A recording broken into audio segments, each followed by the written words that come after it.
Dan Iya, nanti iya. aku akhirnya menghadapi 2 kali Tirta lah, anakku 2 cowok semua.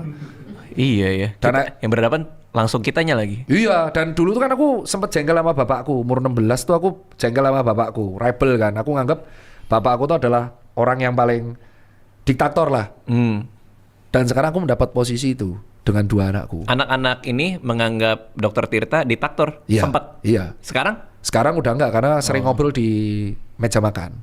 Wow. Jadi filosofi pendidikanku adalah ada satu hal yang nggak didapat dari bapakku sama aku.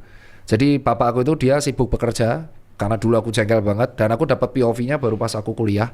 Ternyata dia sibuk bekerja buat nabung supaya aku sekarang bisa stable.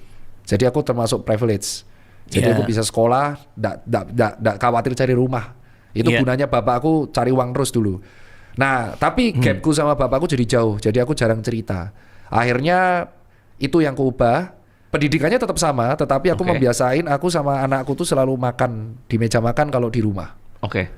Jadi aku sama anakku tuh kalau pas lagi main-main, tapi pas di meja makan nggak boleh ada yang bawa HP dan semua harus ngobrol di situ. Disitulah titik anakku terbuka sama aku. Dia cerita soal temennya, bapaknya, bapak temennya, diajak ngapain, main apa, itu cerita di situ. Oh. Dan itu yang mulai trust-nya mulai berubah. Tapi ketika aku kerja, ya dia nggak ganggu, dia tahu karena bapakku tuh dulu pas kecil suka ngajak aku ke kantor, ke bank karena dia perbankan. Jadi aku tahu dia ngapain cari uangnya. Oke. Itu yang kulakuin ke anakku. Jadi dari kelas dia TK 0 besar, dia tak ajak ke kantor, ke tokoku Susencare untuk tahu aku cari uangnya gimana. Ngikut ini ya, ngikut pekerjaan, ngelihat Iya, kita. jadi akhirnya dia tahu bahwa ketika aku di Jakarta, karena dia di Jogja, anakku, dia tahu aku cari uang untuk buat mereka.